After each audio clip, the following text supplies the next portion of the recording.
Welcome once again to the Bills and Bones podcast. I'm Gio, and I'm here as always with my co-host PC. We started Bills and Bones to talk football for the fans, with a focus on PC's team, the Buffalo Bills, and my team, the Las Vegas Raiders. This week, we're going to be talking Raiders, Rams, and Bills, Titans. This show is brought to you by the Sound of Silence. Isn't that nice? I could use So a let's lot of start with sounds, honestly. Bills. Big win. What's going on Nice with to the get Bills? nice to get to 5-2 with this little stretch we have coming up. It wasn't easy in the first half, that's for sure. Once again, I think part of the problem this year has been their very lackadaisical and slow starts. The Bills were down 10-0. Anybody could figure out what the hell was going on this week. We had some drops, we had some miscommunications. The defense was catching a lot of penalties. And then came that McDermott adjustment at halftime. I mean, even though the Bills were able to score right before the half, make it 10-7, once they got into the locker room, made some adjustments, and figured out what they were going to do, they were able to shut them down. Rudolph was horrific in the second half, took a number of sacks, just As incredible always. adjustments by the defense. Yeah, I mean, you had Rousseau with, I believe he had 6 QB hits. You've got guys coming off the edge. You had Terrell Bernard, who went down more than once in this game and was able to get himself back out there, who once again was showing the captain and leader that he is out there, making huge plays for the defense. And one of the most amazing parts of that game, Titans get the ball at halftime. They come out, they get a nice return or a penalty out almost to midfield, and they go for it on a 4th and 1, and the Bills absolutely stuff them, and then go down and score that go-ahead touchdown. The one you and I were talking a little bit about, G, where you had our new Amari Cooper. I know you like you some Amari Cooper. Having Amari Cooper in the slot, Definitely, man. and when you have a veteran leader on your team who's asking the rookie, what's the move here? And the rookie's able to tell him the space that he needs to find to get open in the end zone. It was absolutely fantastic. He fit in right away, scored a touchdown. The Bills go up 14-10 and never look back. In that second half, Coleman also had a couple more catches. Josh was distributing it nicely all over the field. You got Kincaid involved. He's got Cooper involved. Now he's got Coleman going. You get a little Shakir in there. They're clicking right now. Dawson Knox is catching some balls and making some blocks. To see them start this young unit starting to come together and take down a Titans team with a really strong defense. I mean, that was what we knew coming in. Is yeah, they gave up some big plays, but for the most part they were a lot of metrics the number one defense in the league. So when you're able to go in there and have that type of success, scored 34 unanswered. I believe it was 24 in the second half, or 20, I don't know, but it was a big win um, against a team historically that I hate. I've been down to Tennessee. They've come in here. There's a history with them that's deep with a lot of Bills fans. So anytime you could take down the Titans and do it in the fashion that they did in the second half and get out of there with pretty healthy, it's a good sign, and exactly what you want going on the road to play a big game in Seattle this week. Yeah, I have some people that I work with that have their season tickets, and they said that there was actually quite a few fights that broke out between Bills fans and Titans fans. They said it was pretty intense at times with Tennessee. I didn't realize that it gets that heated with Titans. She was telling a story where there were like 2 Titan fans, and they were jawing back and forth with this one guy, and they're in their season tickets, so she knows where everybody sits. And this guy's like 6 buddies were all gone, getting one of the bathroom, getting food, Oh and then my meanwhile these God. 2 Titans guys are like jawing at that one guy, acting all tough, and she goes, "Dude, I wouldn't do that." And then all of a sudden, all 6 of his huge buddies wind up showing up back from the bathroom and everything. And that guy wound up facing front for the rest of the game, and there wasn't any issues. But A lot of she people said it was talk pretty about, heated. yeah, Bills Mafia, a lot of the shine for the Bills Mafia these days is for the partying in the parking lot, the fun stuff, the contributing to the community, all that kind of thing, which is great. But make no mistake, there is no mercy in that stadium. I don't care who you are. I don't care what team you come from. Yes, I mean obviously I've gone out there.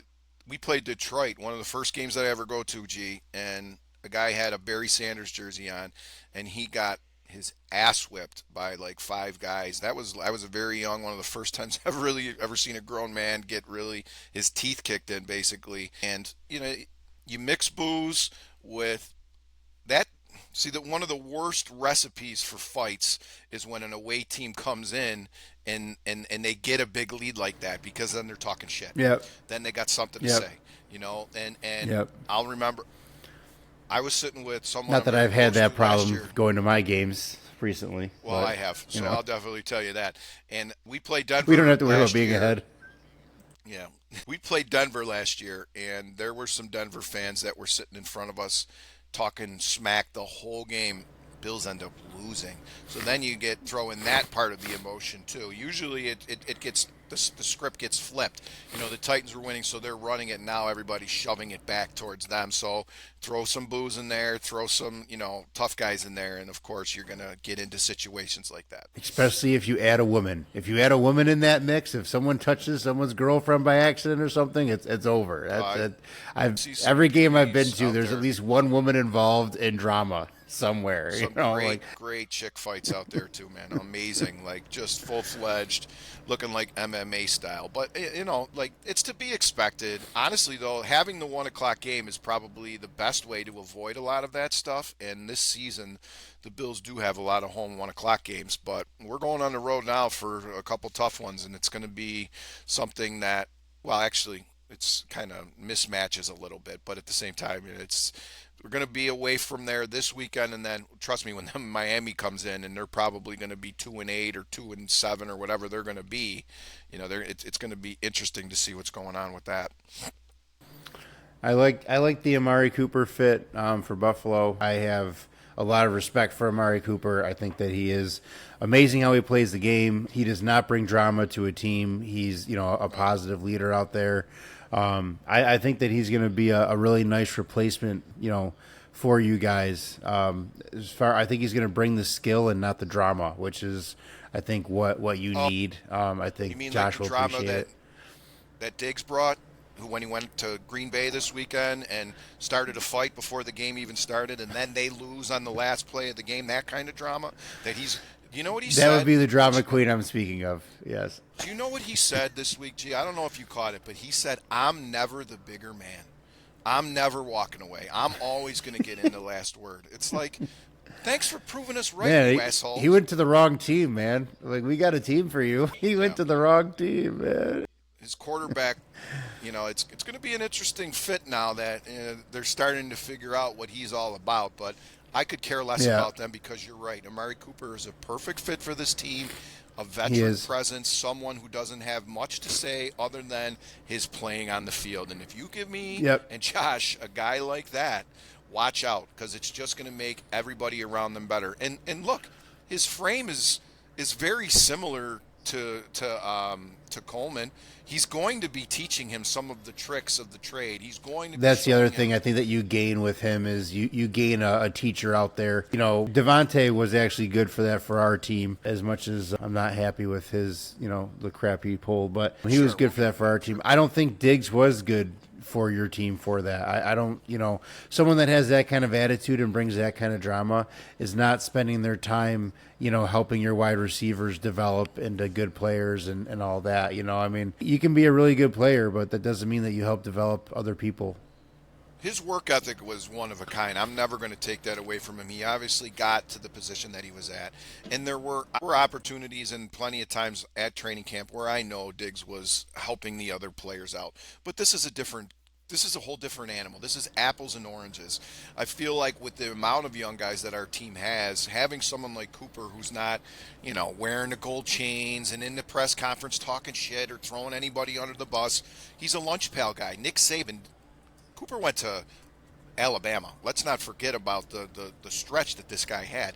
When he was at Alabama, Saban said that he was never in his office, which basically means he never got in trouble. He always did his job, and the dude was a first round pick. He's an incredible player who's going to fit in just what we need right now. and obviously I want to keep him healthy and keep him out there, and the rotation and getting him in and out of there, and having him be able to make plays and big ones is going to be fun down the stretch. I said it when he got here last week. I knew there'd be a little bit of adjustment in the Titans game, and I mean, he still played and he balled out and he did a great job, but I really think we'll see what's on full display when we get on the road this week. I think the Bills are going to open up some different packages, are going to have opportunities to not only get it to Cooper and Shakir and everybody else, but don't be surprised if these tight ends start to eat. You could see Kincaid was open a little bit more easily over the middle of this game, and a lot of that has to do with Coleman and Cooper stretching the field. So continue to do that. Then we'll see how it goes, but I'm really excited about having him here in the red, white, and blue. And Cooper has never had a quarterback like Josh Allen. I mean, he worked with Prescott on Cowboys in his journeys here, but Sure. I guess I'd get a lot of backlash from Cowboy fans, but I in no way put Dak in the house with Josh Allen as far as what he presents out there on the field. So this has got to be a big moment for Cooper as well. I mean, if you're a wide receiver and that call comes, hey, do you want to work with Josh Allen? I mean, are you kidding me? Yes, I want to work with Josh Allen. So I mean, he was in I'm Cleveland. sure It's a 3-hour drive for most human beings. I'm sure he probably got here an hour and 45 minutes knowing that he was going to have that opportunity. Unless he stopped at Krispy Kreme like the rest of us on the way here. I don't know. And then he was saying, like, he got the phone calls like, oh, by the way, you're playing this weekend. Okay, here's the playbook. You're going to play this weekend. I mean, what It's a great opportunity for him. It was funny how all week on the talking heads and ESPN and everything else, all you heard about was how much better the Jets are going to be now because they got Devontae and the connection that him and Rodgers have. And, even though they're two back in the AFC East, the Bills should get the fuck out of here. If you watched any of that Jets and Steelers game on Sunday night, it ain't Devontae. It's 8. Yeah. It's the guy under center. He is, and if you watch ball and you know how well he was able to handle pressure and get out of the pocket and use his arm to his advantage as early as 5 years ago, it doesn't look anything like that anymore. Coming off that Achilles is obviously still having some type of an issue there. You could see him limping off and doing. People talk about I have a Jets fan at work, and I told him, like, your whole fan base is living in the past with all your decisions. You guys are living in the past with Rodgers, you're living in the past with Adams, and you're living in the past with the connection between Rodgers and Adams. Adams is not the guy that he was when he worked with Rodgers. Rodgers is not the guy he was back then. You guys are living in the past on that. The true Jets fans have been around for 60 years. You want to know why, G? Because that's the last time they fucking won anything. So it's not like, I laugh. I went out this weekend and watched that game, and people were in there with like Sauce Gardner jerseys and shit on, and I'm thinking to myself, what a sad ass place to be in life. I couldn't possibly imagine having to follow that horseshit franchise and football team. and I'm so happy. And last week was a perfect example of the directions both of our franchises are going in. We go and get the quiet guy, the playmaker, the man who, brings his lunch pail to work and does everything that he's supposed to do. And no one even talked anything about like how good of an addition. Well, I shouldn't say that. Many people thought that the Devontae addition was much more crucial than what we've got going on, but very quickly we saw how big of an impact that dude can make. So I'm excited. And it's been said over and over again, but it's still funny that Devontae loses to the Steelers twice back to back. Like you left a bad team to go play with a team with the same record to lose to the same team twice. Back to back. I mean, what did you gain with that? Last year, after 7 games, the Jets were 4-3 with whoever was in at quarterback. White was in there. They had a couple coming in and out. Like, they're 2-5 with Mr. Big Shot. So I love where we're at right now. I love the fact that, when there's those broken plays and Josh can get out of the pocket, he now has Amari Cooper to possibly throw it to. We're in a great spot. 3 games up in the division and already have some head-to-head wins against the Jets and the Patriots. So, again, continue to stack these wins, get yourself healthy, take care of business in Seattle, and get back here and get ready for Miami. And I think that, that's it. That's the way you got to look at everything right now. You can't worry about what's going on outside of your building and stack wins and get that division, and then we'll see where it goes from there. Off to a great start. Really excited about. They're saying that DJ Well, I think Metcalf is you guys are probably kind not of going to be ready this week too. the big boys in your division now. Your whole division is Have been. flipped around now. I Have mean, been, you're yes. you're almost in like a Tampa Bay situation where you can beat up your whole division. I mean, you just kind of Well, that's gotta what. win a couple of games and you got that Yeah. spot. That's what the Patriots did for years.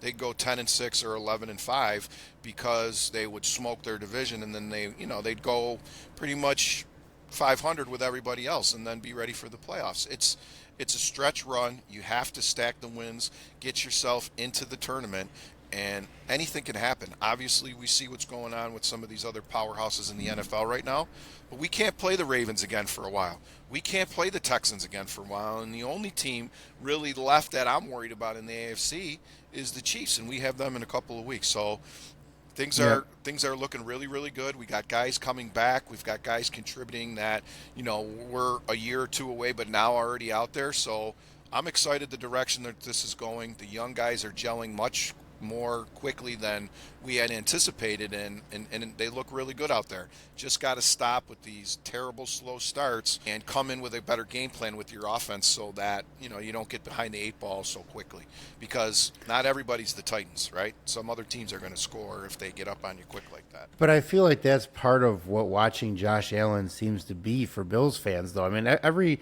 Bills game I watch, you're like, well, they've lost in the first quarter, and then all of a sudden, everyone wakes up, you guys start adjusting, and you surge ahead, and you guys wind up scoring enough points that you reverse the tide of that. But I feel like that just seems to be they use the Josh Allen experience all the time, but that just seems to be kind of the Josh Allen experience of don't panic when you're watching this guy in the first quarter, or when you're watching them even in the first half.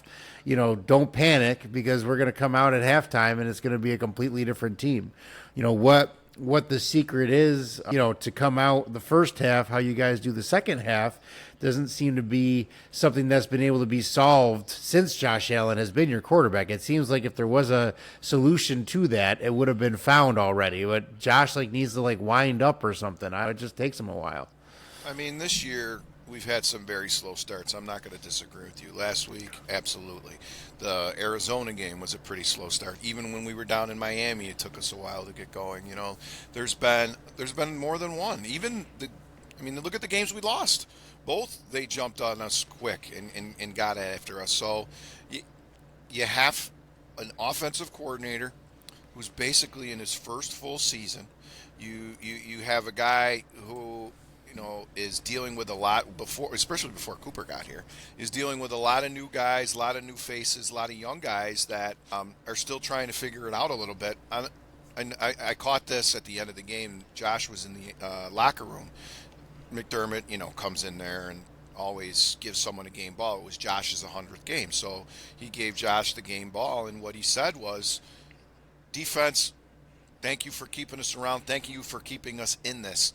The offense, we're going to figure this shit out. I promise you that. And when 17 is saying that, now knowing that you got Cooper in the building, I believe it. So I'm really excited to see what happens, and we'll see down the road if we can continue to to just stack these wins and gel and be ready for the big boys when it comes to January.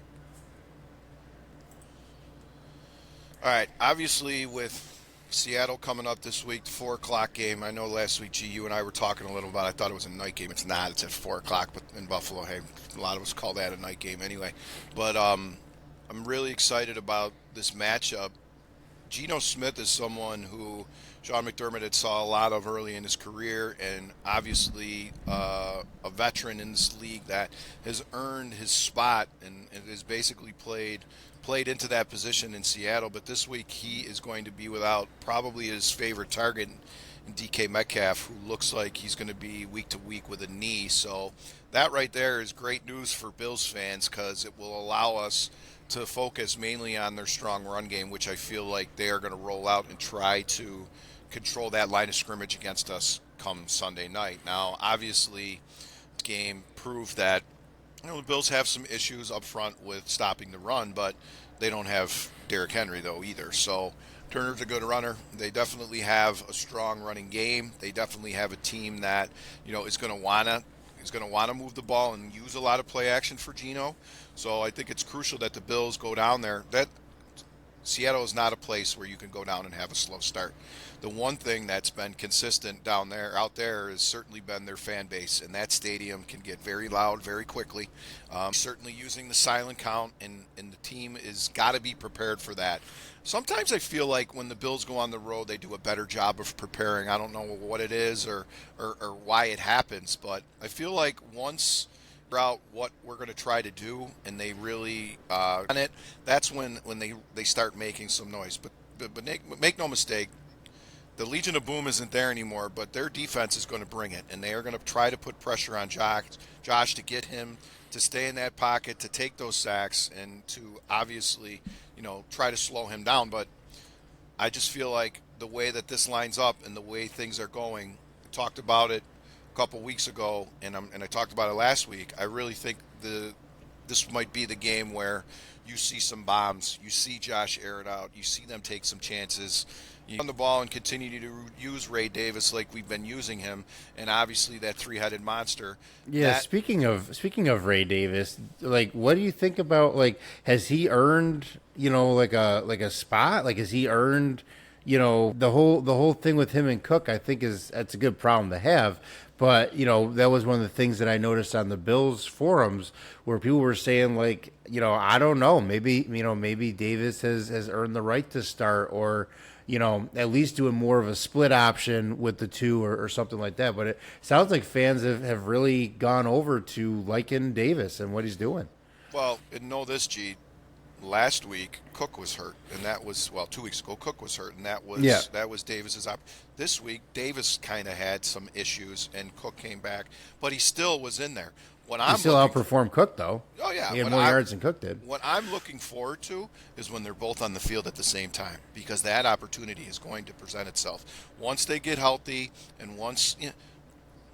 I've been saying this now for weeks, and I'm going to continue to say it. I still think the Bills are holding back on some of the things that they're going to try to do later in the season, knowing now that they have this big lead in the division and they have an opportunity, to stack these wins. They're going to keep it pretty vanilla, and they're not going to show a lot of teams what it is that they're going to be doing down the road. Now, Seattle's a different story. Obviously, we're only going to play them once, maybe twice a year, but once a year this year for sure. See some shots taken. You're going to see them do some things a little bit different because Seattle hasn't seen much of us, right? So I just don't know, if they want to show everybody their hand yet, because this offense has the potential to be very explosive. And when you have Ray Davis, and you have James Cook, and you have Kincaid, and you have Cooper, and you have Shakir, and you have Coleman, all out there is opportunities for Josh to distribute. That is a very, very dangerous offense that you are presenting, and a very tough assignments for everybody on the other side of that field. So to this stretch, I certainly think, obviously Seattle is a formidable opponent. They have incredible success at home. Everybody knows about their 12th man and how loud it can get down there. But you got to go down there. You got to use that silent count. You have to take care of the ball. You have to, take advantage of all your opportunities. And this will be the week where Josh can really get Cooper involved and try to stretch that field and make it easier for everybody else. I'm happy and very excited for this game. And 6-2 really, really seems like a doable number coming, down the stretch here, getting a little bit closer to November, where these games are going to become really, really important. Yeah, Seattle is always an interesting team to watch because, you kind of count them out, and then all of a sudden, they look just amazing out there. And then they go back to, why did I think they were good? They're an interesting team to play. They're definitely not a team that I do bets on, because it's just, I have no idea what we're going to see out of them. I think it should be an interesting matchup between the two of you. I'm looking forward to that. Cooper is going to get more and more comfortable over there too, so it should be interesting to see, the progression of him with that offense. I mean, he came out there after, a couple of days, got on the field and was already producing. So it should be interesting. I like being able to watch Cooper again. Getting rid of him and was not a decision that made me happy. Of the many decisions that Gruden and Davis made, but was not one that made me happy. So I'm glad that he's found a good spot. I can't say the same for Devontae. As we talked on the show, I wanted to see him traded for sure. I think we messed up in the sense that we waited a little bit too long. And the other thing I think we messed up on is we were way too bent on sending him to a place that he wanted to go instead of a place that was going to give us the best value as Raiders.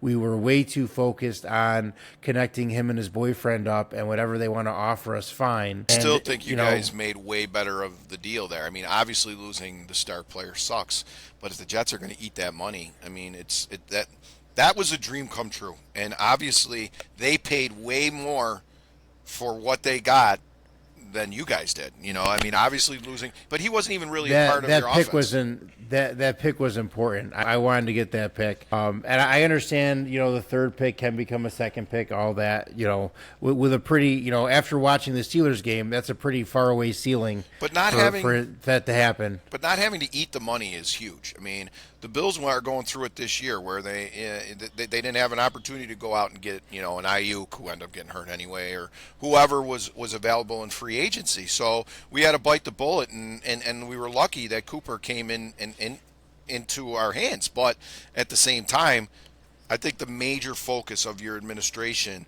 was to try to get out of money as they could, and the Jets, stupid ass Jets that they were, took on that contract, and thank God for you, because be surprised if Adams is there longer than Rodgers, because I just don't think Rodgers is going to last much longer this season, let alone in his career. So crazy and for you guys, but at the end of the day, it still sucks that you lose the star player.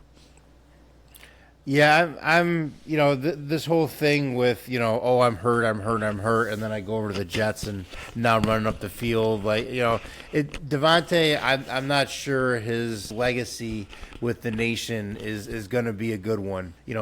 On the forums and everything. I think Cooper's is a better getting a lot of respect. Absolutely. You have Raiders fans, pushing for Cooper to do well, because when Cooper was traded, lots of people were very upset about that, because we had a solid base for a team, and Gruden disassembled that solid base. He also stopped Brady from coming over here and being our quarterback the year that Brady got the Super Bowl. So Gruden kind of got in the way of all that. But I'm glad that we traded Devontae. Everyone's like, I hope he does horrible. Not me. I hope he does amazing, because I need that second round pick. So I hope that Devontae does really, really freaking well, because I want that second pick. What do they need to as make far the playoffs? As remembering him, They need to make the playoffs in order for it to turn into a second. Yeah, or he needs to go all pro. They need or they need to get the Super Bowl. Okay. You know what I mean? Like, based on the performance that we just watched, and we're already this far. We're already this far into the season. Yeah. You know what I mean? It was not something that we can count on. For a second round pick. I wanted a second round pick. I understand that we cleared the money. With that money, we bought ourselves a quarterback that I'll bring up later here. But if I thought we made good decisions with the money, I guess I'd be more excited about the money. But we're not. We're like Dave is like a little kid. You don't want to give him like $10 because you send him for bread and he comes back with like a lollipop or something. So it's good that we cleared it. Because I am always looking for the next season with the Raiders at this point, unfortunately, which sounds like every Bills fan has. Sounds like every Bills fan when you guys were going through your thing is every season I'm looking for. Well, next season I really think that we could do something next season. Yeah. That second pick would have been nice for him, but like I said, he's not remembered fondly. I got booted from one of the Raiders forums on Facebook. I'm a top contributor on the forum, and they booted me because I criticized there was a post that the moderator shared, And he had this post about, let's get Lamar over here or Fields over here or something like, some ridiculous thing like that. And somebody commented, like 85% of black quarterbacks suck. So he like flipped out as like that was like a racist comment. And, I kicked him off the site, blah, blah, blah. So I commented back and I said, well, how about you kick all the people with all the fake news and all the thirst trap girls that you have on this site instead of, the NFL that we came here for? And I got kicked. So, so the forum that I'm a top contributor to kicked me. So okay, I guess I can't be part of that Raiders forum anymore. So I guess I got to find a new one now. But yeah, I'll miss all the thirst trap girls from OnlyFans posting on the Raiders website. That'll really be a shame. And all the fake news every week about how the Raiders have struck a deal for Mahomes coming over next week and all the crap that they used to put on there. I think a lot of that comes from being in Vegas now too. Obviously you're going to have clientele chiming in and trying to manipulate and take advantage of those forums. So my suggestion to you is to stay the fuck out of forums anyway. You're too old for that shit. I like, when it's actual conversation about what's actually going on. I enjoy that. Sure. It's nice. But If there isn't much going on, and it's got to be frustrating for true fans like yourself when you see that kind of garbage show up. Listen, I want to talk about real quick, G. Williams and Terrell Bernard are banged up, so I don't know yet. It's kind of early in the week to see if they're going to be able to go. If you got both of your linebackers not in there, that's going to be story come Sunday. Kenneth Walker is a hell of a running back, and he's a bruiser and a pounder, and he's got a couple touchdowns already this year. We are going to need our linebackers this week to step up, and it's going to be crucial to have those starters in there because of how much this offense is most likely going to rely on that run game. So for our fans to keep an eye on and to make sure that they're both going to be out there, and obviously track that throughout the week. so talking about our game, Raiders game there, what can you say? You got a great kicker. It's I've always really liked him as a kicker. Every year with fantasy, I draft him as my kicker. I like the guy, so I do. I love the look on the coach's face when you just look at him and you already know he's going to look at the kicker like, get on in there, buddy. It's your turn. It's your turn to get in there and get us that fifth Save one. Save us. Freaking We need to get man. all 15 points for this game, so we got to get our kicker out there. When the Bills were in those drought years, man, we had a good kicker too because every single game it seemed like he was out there putting points up for us. The refs for this game, didn't do us favors. We talk about refs all the time. For Bowers, that was a key catch that was a hold that the refs didn't call, and that forced a fourth down in the red zone for us. And we needed that catch bad. That was one of the closer times we got into the end zone that game. But we talk about it all the time. Like, what are you going to do? I mean, you can sit here and you can say that the refs stole the game, but at the end of the day, your team needs to get down to the end zone enough times that it doesn't matter that the ref stole that one from you because you got more behind you, and Raiders don't have more. So I don't want to be, one of these fans that are, well, if the refs, hadn't done that, then we would have scored. It's like, well, I don't know, because if you look at the rest of the game, we didn't. So I can't really say that we would have scored if the refs wouldn't have made that call. But, it was a bad call. Hobbs, I love Hobbs. It was great to see him, going to work there. That he had an amazing stop in the second quarter there, with the turnover on downs. Of course, the reaction to a turnover on downs by him is then Minshew having back-to-back turnover on downs and allowing them to score. So it's another example of, our defense goes out there and hits it hard. And why? Because they're not being rewarded from the offense. And it's a really big hit to the dynamic and the culture of your team when, the defense can constantly feel like, hey, we went out there and we did our part, and, the offense can't do anything. I mean, it's very detrimental to the attitude of your players. I think that they've been actually playing pretty good through it. But you can't survive when one side of the ball is doing everything and the other side, the whole complementary football, which I cannot stand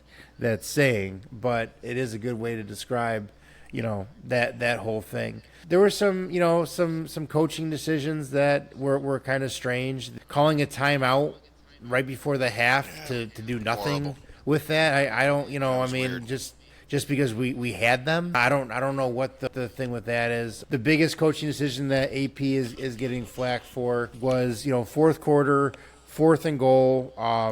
They're on the 4 yard line. We had a lot of fours there. We got 2 minutes 50 seconds on the clock. We're down by 8. We were going to go for it, and then of course the Raiders pulled one of their many penalties that game, and we're back 5 yards. Yeah. And then we go for the field goal.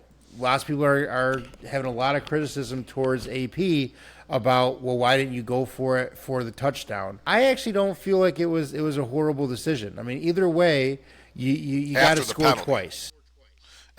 No, you don't. After You the go for penalty. two. Well, you got to go for 2, but it's one possession. Either way, you got to score twice. Yeah, You but still it's got to one get in there possession. twice, and I don't know. it is. But considering how little we had seen the end zone that game, I don't really know if you're going to trust that, he's going to get that score and then going to get that 2-point conversion. I don't know. I mean, I don't really mind going with. Don't know if you're going to we get the get the ball field back either. goal. I mean, you But don't we know if you're did gonna- though. That's the thing is that we did, and then we didn't do anything with it.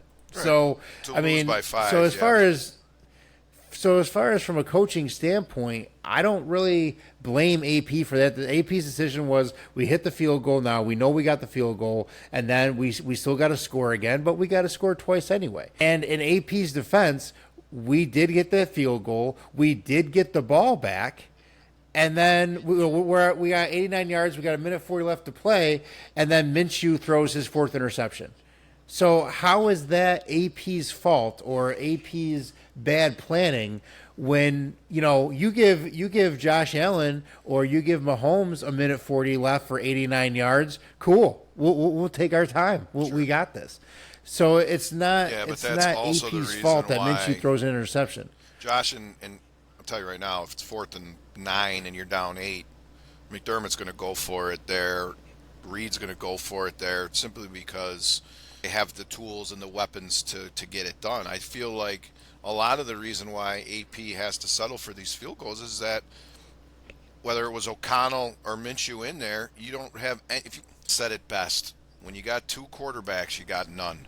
And when you got 2 guys that are contributing all throughout the season and really doing anything that's helping out the squad other than turn it over, it's got to be extremely frustrating. So when it comes to things like this, I think of this like, yeah, could have given the ball back to him. You're still down 8. You stop him twice. You can try to get back down there and do it again and go for 2. I get you got to score twice. That's true. But you got to score twice from very close, which is something that you have to take advantage of when given those opportunities. And the Raiders have been god-awful in the red zone this year, not scoring and also giving it up. So I don't know. It's easy for fans to blame somebody when things ain't going your way. And, of course, they're going to pile on the coach for not trying to go for it on 4th down when they're down 8. That's just the way people are going to react to that situation.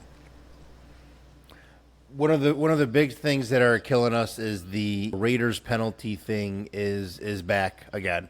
I know AP's claim to fame last season was completely reversing the trajectory of the whole penalty thing with Raiders. We were not getting the penalties. We were playing clean football. And now we are back to constantly setting up at, 1st and 15, 1st and 20, 2nd and 20, 2nd and 15. Like, we're just constantly behind the sticks because of penalties. We had 10 penalties for like 80 yards, 89 yards or something, I believe. So, we constantly are beating ourselves with that.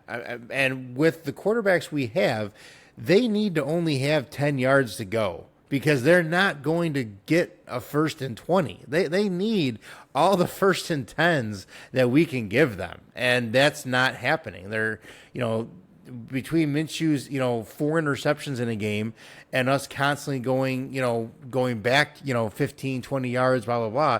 It's an impossible situation to win a game. You just cannot win like that. You can't win, trusting that, okay, our defense is going to hold the other team to 0 so that we can score, on a couple of field goals. It's not possible. Even saying that, if you look at their score, 14 of their 20 points were from Minshew throwing them the ball.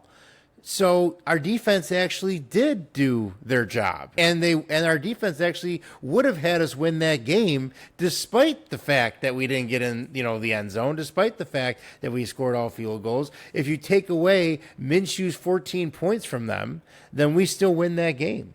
So I can't put any blame on the defense. I mean, would I like them to be a little better? I guess. I think that they are a playoff capable defense, but I feel like they're a playoff capable defense if they get those breaks and if they get the help from the offense. Then I think that defense will be there. You can't expect the defense to be out there the entire game and keep them to 0. That has been our strategy this entire season, and it doesn't work. We have not broken 25 points in a game this year. How can you have a fan, how can you tell that to your fan base that you haven't broken 25 points? We've lost all these games by double digit losses. I mean, it's just embarrassing to watch. The product that is being put out is embarrassing. And AP in his press conferences, I used to like AP's press conferences. I'm getting really sick of his conferences at this point, because it's just what we got from McDaniels. It's the same thing. Yeah, we got to take better care of the ball. That's all I got to say is we got to take better care of the ball.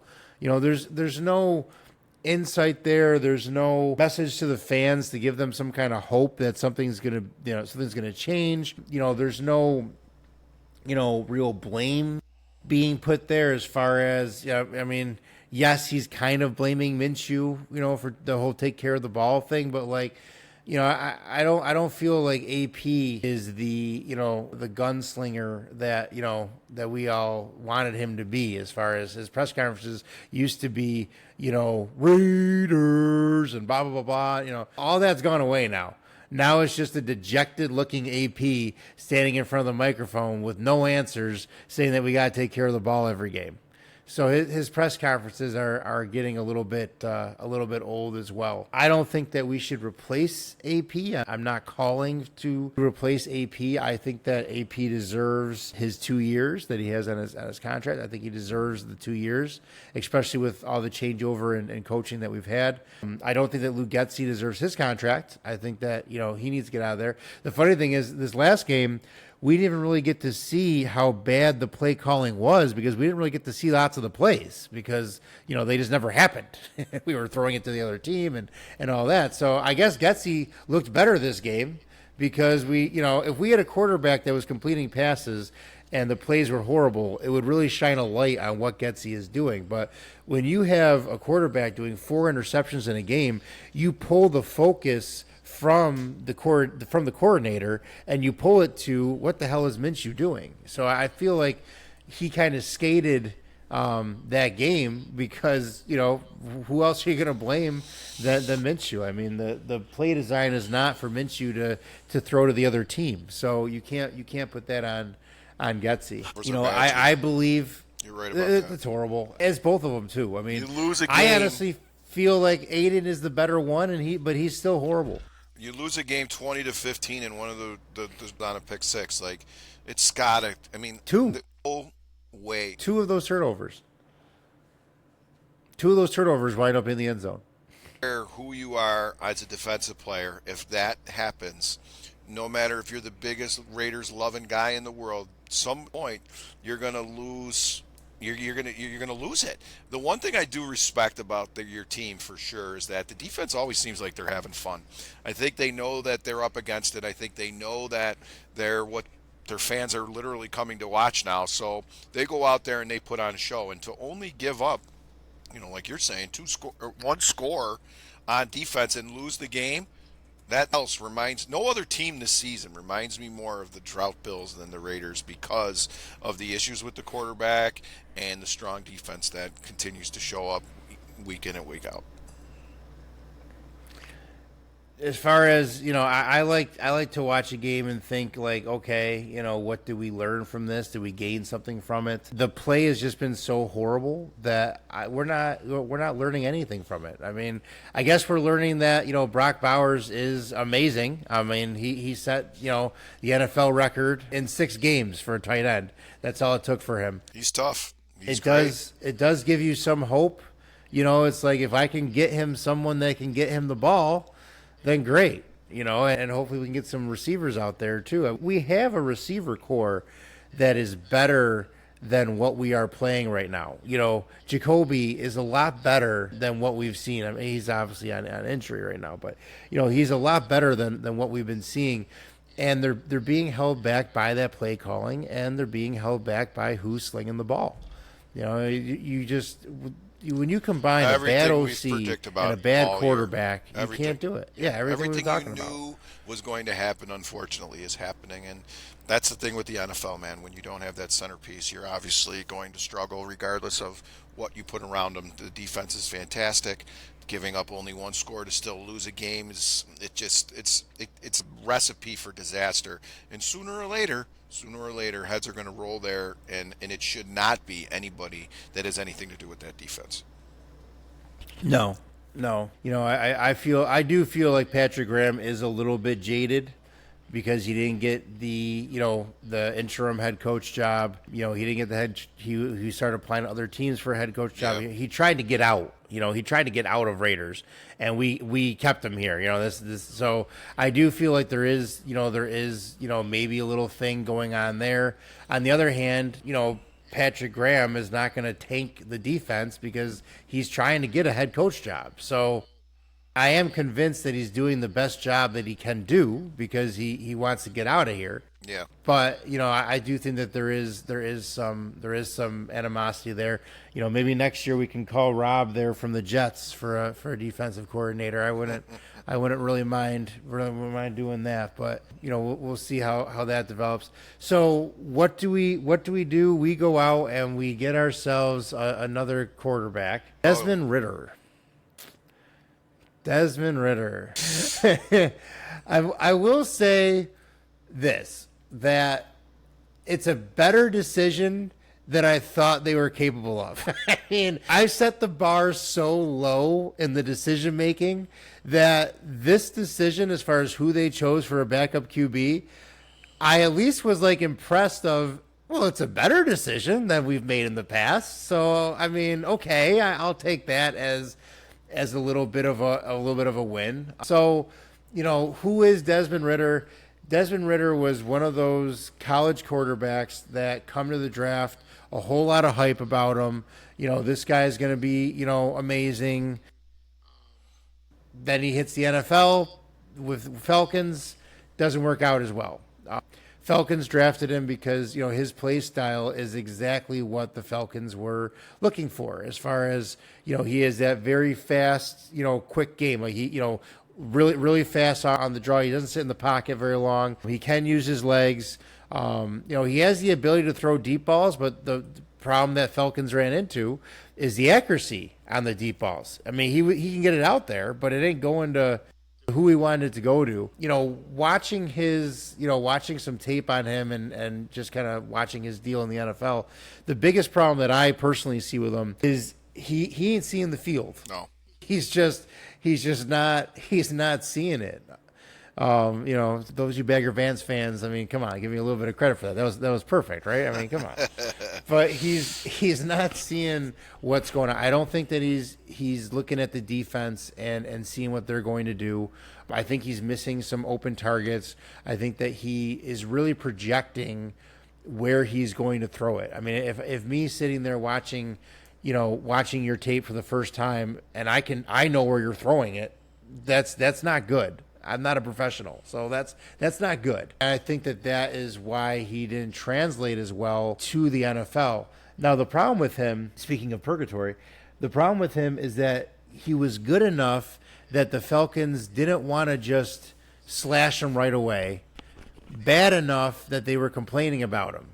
So he's kind of in a rough spot because if he was worse than he was, Perfect it Raider. would have been an easy it would have been an easy decision for him.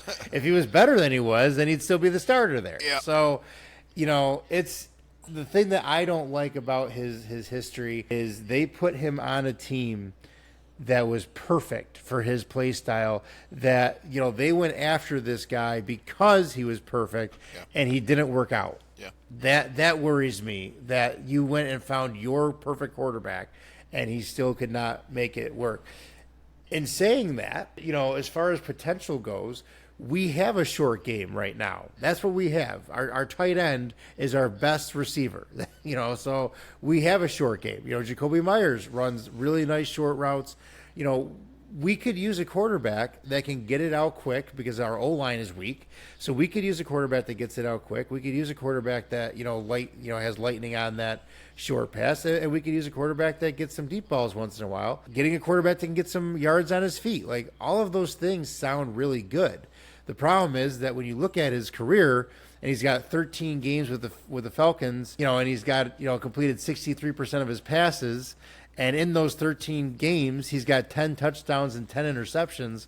That's perfect. It's for not you guys. anything that I'm excited about. Exactly what you need. Exactly. He's So gonna.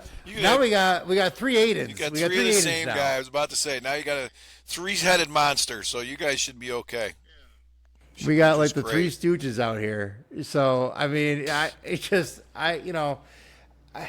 I'm not, his stats, his QB rating, was 86.1. It's okay. I mean, he's got some good marks for release speed. He's got some good marks for long passing. Do you think they're going to put him in right away? Do you think he's going to start against the Chiefs this week? I hope so. Really? I hope so. And the only reason why I say I hope so is I'm a big fan of, if we have nothing to lose, then let's do it. I mean, we only have upside on him. Let's say he goes out there and he's horrible. Okay, Thanks for trying. Minshew's horrible. Yeah, Minshew's horrible. And if we keep on losing games, we're in a good draft spot. Yeah. So, okay. Now, let's say he goes out there and for some reason he starts clicking with our guys. Maybe him and Getsy for some reason connect up and understand each other. Yeah. Great. The most Raiders benefit thing from there, ever too. would be if you guys come home this weekend and beat the fucking Chiefs. That would be the most Raiders thing of all time. Like, to be terrible, lose your best player, and then the Super Bowl No, champs the roll into the town. most Raiders thing ever would be if we signed Aaron Rodgers. Well, thank God you didn't. Don't do worry, that. Adams. We got you. We're going to move Rodgers over here now. Yeah. Well, we Actually, know. the most Raiders thing ever is that we start talking to Carr again because we just love retreads. If you've been here once, we want you back again. Well, he's not coming back. That's for a why. couple That's weeks. why I'm surprised that we didn't do something like go for Stidham again or something like what I mean. Like, that's why I'm saying this decision was not horrible. I think that there is upside with Ritter, but I'm not going to be surprised at all if he's just the same thing that we're watching out there. But in saying that, let's put him out there. I will say one thing: if they start Minshew, which I think he will start Minshew. If he starts Minshew, I still think we're going to wind up seeing Ritter in that game because I think that Minshew has no more confidence. You can tell. I was talking to some of my buddies watching the game. Like, it's like you can see the fear in his eyes at this point. Like, he doesn't want the ball, and a quarterback Real thing. that doesn't want the ball It's a real thing. is not where we're going to. It reminds me. I was a huge baseball guy. It reminds me of when you're in that slump. You know what I mean? And you're just completely in your head, and you got zero at bats. Your average is going down, and you need that big hit to turn it around. But because you want it so bad, and you're reaching for it so bad, you don't get out of that slump. You're pressing. You're holding And the bat too tight. You're Yes. you're getting confused. You're not loose. Yeah. It's just I get you. But Yep.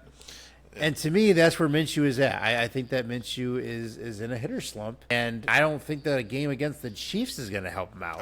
I got to tell you, he's just terrible. Let's just be honest. I mean, he's everything that he brings to the table that could help you to win football games. Teams are taking away from him immediately. So, I think that he will start. Chris Jones will probably be barreling down on him and crush him, and then here comes this guy that's coming off the street for you. But I don't know. I just bringing in another guy like that immediately tells the two that you got that, guess what, dude, we're ready to go in another direction if you fuck up. And like you're saying, if he's already holding the bat too tight, if he's already, second guessing himself, that's the last place that you want to be. That's the last position Yeah. you want to play in the NFL when you don't have the confidence you need to move forward. Especially with Minshew's personality. Like, we've already seen Minshew on the sidelines having to get pep talks from random players to get him back out on the field. There are those kind of people. Brady is one of them. There are those kind of people that would rise to that challenge of, okay, you think you're going to replace me? Watch this. There are those people out there. Minshew is not one of those people. Minshew needs somebody to hold his hand and pat him on the head and tell him it's okay if you just threw 4 interceptions. We'll get you the ball back and you can throw a 5th one. There's no place for any of that he needs anymore, that. man. Yeah, I mean, and sadly, No. the NFL, it's what have you done for me lately? And like I said, Yes. the most Chiefs thing, or excuse me, the most Raiders thing ever would be for you guys to knock them off their pedestal and their little undefeated season and everybody And then go back to obscurity. Yeah, and then go back and lose to, the best the next week, right? Like that's football, man. That's just the way that it goes sometimes. Plus, you got that. It's just that divisional kind of matchup. You know what I mean? So you guys got I the say put him in. I don't care how well he knows the playbook. I mean, our play is high school plays. It's really not going to be hard for him to catch up on our playbook. Like, okay, so I hand it to the guy and he runs up the middle. Great, I can do that. You know what I mean? It's really not going to be hard for him to learn that playbook. So I say put him out there because I think that there's only upside. I mean, if he really is that horrible, then okay. But who knows? I mean, he might click. He's not the only quarterback in the world to have a rough start and then it clicks somewhere. Yeah. So put him out there. Going to bring that blitz. He's definitely going to do his best to take Bowers off the field and, take him out of the game plan. So the Raiders are going to have to do something to respond to that. And like I said, like the Chiefs, yes, they're 6-0, but they're not playing amazing right now. And then they literally could have lost every single one of the games that they've almost played so far this year. So you go in there, you have no turnovers, and whoever is playing quarterback can get the job done and allow your defense to go out there and make some plays. Who knows what can happen? But right now, again, that QB purgatory that you guys are in, it's only getting worse. And I say that I feel bad for you, but I don't. But it's just the way that it goes sometimes. So, of course, one of the big, Raiders news things to happen is Brady did get approved for his ownership buy-in. I am excited about it. Of course, there is a lot of mixed feelings about it. We're still living on the whole Tuck rule thing. I just want to win. That's what I want. So if Brady, I do believe that Brady is a guy that also wants to win. I know there was some criticism on, well, I don't know if Brady has the Raiders mentality. We're playing in Las Vegas and they're doing champagne flights. Don't tell me that Brady doesn't have the Raiders mentality. Like, the Raiders mentality is just win. So, okay, yeah, that's Brady's mentality is just win. I'm going, well, let's win. I mean, even if I got to cheat, just win. I mean, what's more Raiders than having to cheat to win? I mean, let's get Brady involved here. And of course, everyone's, he's going to try to get Bill back in there. Well, come on. He wants to win. He wants to win. He's not going to try to get Belichick back in there. I'm saying that, and then watch tomorrow he tries it. But he doesn't have a good relationship with Belichick. I mean, it's not like he thinks Belichick is his hero. And Brady knows who actually ran that team. And he knows it wasn't Belichick.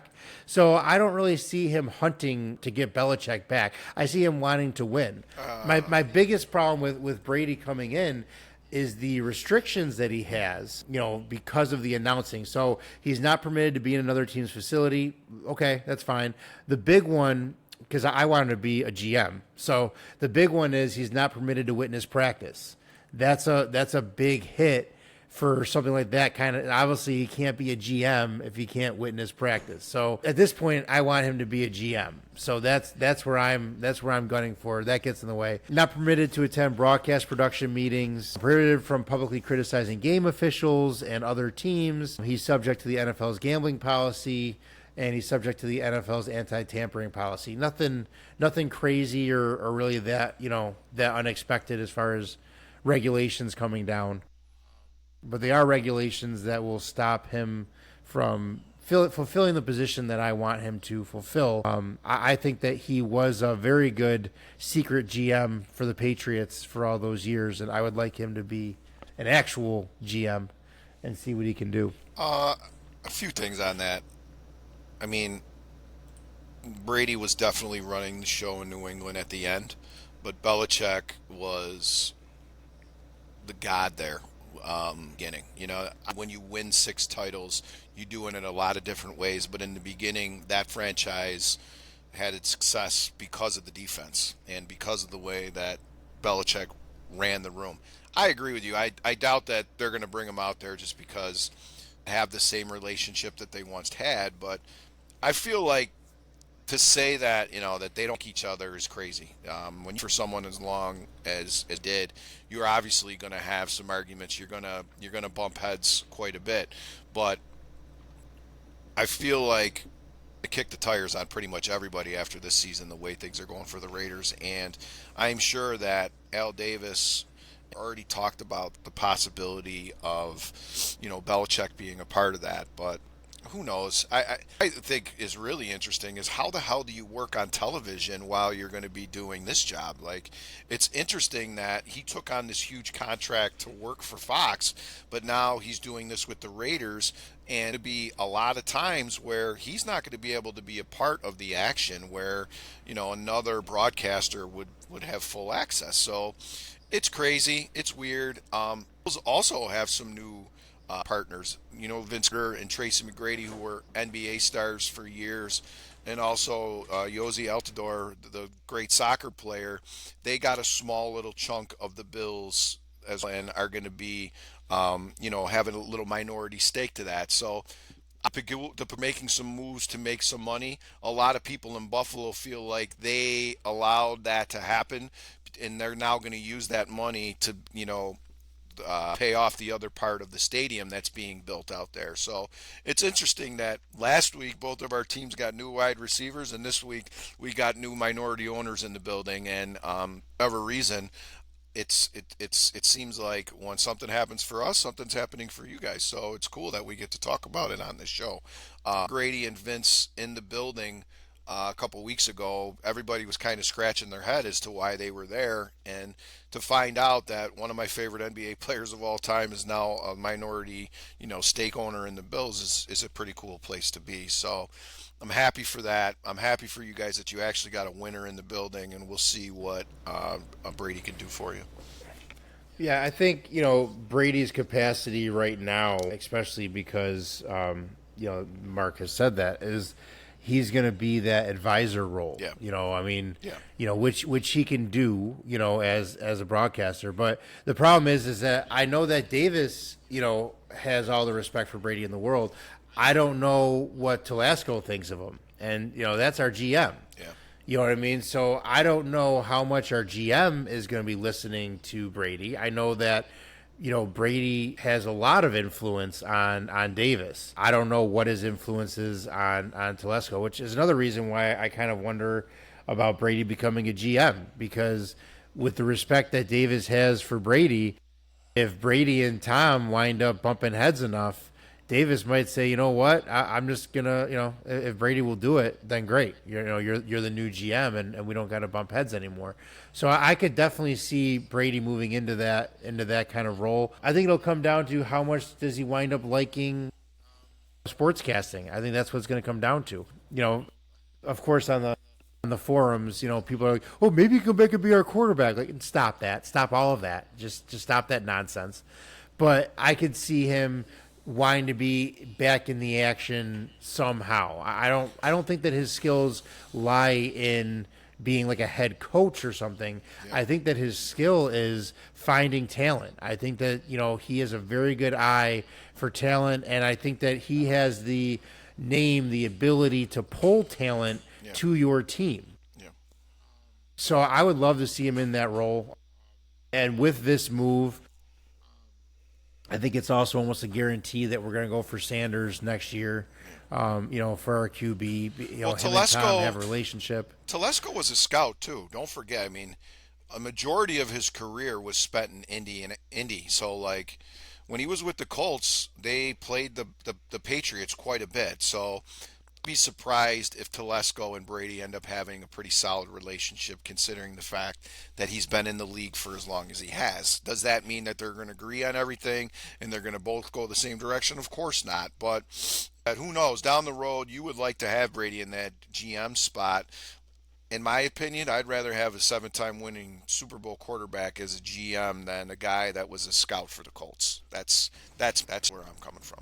Yeah, That ends up happening. I think that it's going to come down to, does Brady want that? I think that Davis would definitely go for that. It's going to come down to I'm not positive that Brady is not going to get bored being an announcer. I'm not positive that he's not going to get bored of that. I think that Brady likes to be in the action. He likes to be involved. He likes to tell people and show people how smart he is, G. And that He job does. that job is going to give him a great opportunity to do that. You know, this week it's funny that we're talking about this. This will be the first week that the Bills have him game. When we play Seattle, you're going to get that NFC. So he's doing the broadcast. You think Bills fans hated him, before? Wait till they hear what they got to say, what he's saying during the game. It's either going to go one or two ways. People are going to love him or they're going to hate him. But the one thing that Yep. dude is a savant on is watching film. He loves it. He will sit down and break down film for hours. And you're right, he might get bored with the new job that he has, but he never gets bored of watching film and showing people No. how smart he is and how good that of But a that's why I quarterback he could was. see him transitioning into, being I mean, can't you totally picture him in the draft room on draft day making those calls, I mean, that to me, he would With love all that his gig. fucking rings on his fingers, showing everybody in the camera. Yeah. Yeah. And I get what like, you're you're saying. gonna get a call from Brady. Hey, you want to come play? I mean, you know what I mean? Like, I really hope that he moves into that role. I think that Tom has been good for us as a GM. I think that there's been a lot better decisions that have been made, with him at the helm and taking Davis out of decision making. I think that, I don't think that he's a bad GM. I think that there's better, but I feel like Tom would be great for us. And if Raiders fans want to hold it against somebody for a freaking tuck rule, then okay. But I want to win. So if he wants to come here and help us win, then that's what I want. Great. Yeah. That's what I want. I'm tired of losing. Yeah. So Yeah. that's great. Let's shake it up. So around the NFL, I know you wanted to talk about some things going on around the NFL. Let's hear Well, it. I mean, I look at it. There was the Deshaun Watson stuff. Excuse me. The Deshaun Watson stuff this week was, you know, it kind of put a lot of people spot because of all of the negative press and all of the, sexual assault stuff that was going on. I don't know if you caught the game, G, but Deshaun Watson actually tore his Achilles like I did and was carted off. And while he was carted off, a great deal, they're trying to make it like, oh, it's a small amount. A great deal of Cleveland fans were literally booing this guy as he was going off the field. Now, a lot of people are saying he deserves it for everything that he did, and then you got play on Cleveland coming out and saying how dare the fans do that. Jameis Winston on his soapbox and Myles Garrett talking about how hard of a worker that Deshaun Watson is. People really didn't want to hear that shit. They didn't want to hear about any of it. But I will say this. Fans, that really showed their true colors. And I'm going to put it out there. I don't like any of their teams. I don't shit about every single one of them from my own personal experience, some of which I'm going to share today. Game I went 2 years ago, I had issues with fans, and the police sided with them when we were leaving the game. They played Cleveland in an infamous game back in 2007, the 8-0 game where they kicked 2 field goals and got a safety on us to beat us. While we were leaving that game, my brother and I and my dad are getting bombed with snowballs. Greg trips over a concrete slab, separates his shoulder. Like, I could go on. There's a lot worse. I had a friend of mine whose dad, after the '89 game, cab driver took him to a alley where 4 dudes were waiting for him, beat the shit out of him, and almost killed him. So, like, fuck Cleveland. I could give a rat's ass about them. And when their fans, are talking, or people are saying, oh, don't blame their fans for taking it out on. fuck Deshaun Watson, fuck Cleveland, and I'm glad that it all came out like it came out this weekend. And not to mention the fact that the icing on the cake was the Yankees beating them on Saturday night when Soto hit that blast out. Yankees win Saturday, Cleveland lose Deshaun Watson, the fans boo him, and everybody's like, "Oh, how could you pop? Cleveland fans are so." Right here, buddy. Right here. That's what I got to say to that whole situation. I hate that if somebody gets hurt, you hate to see it. Show the guy some respect. Give him some applause as he's going off the field, and let it be done with that. Don't take that opportunity to boo him and take out your frustrations on the field. And certainly don't be players that are talking trash about the fans that historically have been pieces of shit, in my opinion, anyway. Well, and the fans that have stuck with your horrible freaking team. Yeah. I mean, you have you're not presenting anything to your fans recently. I mean, like, they're still sticking with you. They're still sticking with Deshaun Watson. Yes. I mean, I have no they're choice. still sticking with you. He's still got another year on the hook. Don't hate them for that. But I don't know. The whole scandals that go on, with the domestic violence thing and stuff in the NFL, I do feel that these players should be held very accountable. I think there should be. Jameis Winston was in the locker room talking about the whole situation, and Jameis Winston had some sexual assault allegations when he was in college and stuff too that all got swept under the rug. The necessity of some of the guys to act like that Deshaun's innocent is a fucking joke. He already settled 20 of those cases, and there's 20 of them still open. So what the fuck does that tell you? Yeah. Yeah, there's a responsibility when you're an athlete like that, to everyone behind you and coming up and kids that are wearing your jersey and have your posters and, watch you every week and are learning from you. And, there is a responsibility of that. The idea that you could just, kind of do whatever you want and you got to like me because I can play football, I don't agree with that. For better or for worse, I think it's for worse, sports heroes are kind of like the heroes of the day. I mean, kids don't look up to, some political figure, or kids in middle school aren't talking about Nelson Mandela or something. They're talking about the quarterback that they just watched last Sunday. So you are an example to them. Hero. Or he died the hero a long time ago because now he's turning into that villain, living and playing as long as he has. Yeah, yeah. I mean, you got your own thing going on over there at Bills right now, too, with punishments for the same kind of shit. So, you got Vonnie over there. Yeah, but you didn't hear anybody booing him off the field. And look, I don't condone any of that shit. I think it's wrong. I think it's baloney. But one case compared to 20 is a whole different fucking story. And Von's issue was with his wife, or his girlfriend, not with, some chick that was working in a massage, jerking him off in the corner. That's a whole different story. Sorry, I hate Cleveland if you haven't figured it out. Yeah. I feel that way about Philadelphia. And the funny thing is, as a history guy, I love Philadelphia for that. Same. But every time I bump into any of their fans, I just cannot stand their fans. And I really have no reason to hate, as a Raiders guy, I have no reason to hate Eagles. I mean, whatever. But I can't stand their fans. I can't stand their team. Like, it's like, oh, they're a Super Bowl team. Like, they're not playing like a Super Bowl team. Like, why do you get that credit just because you're in green? I mean, Jalen Hurts, okay, yeah, he's good, but I got to tell you, I feel he's overrated. I don't even think they're the best team. Philadelphia is a base I don't like. They're not even the best team in their division right now. Washington is playing fantastic, and when Daniels banged with less weapons. Yeah, Daniels banged his rib up, so I mean, he may be out for a week or two, but they're the uprising team in that division. Obviously, the Steelers are a disaster. Excuse me, the Cowboys are a disaster.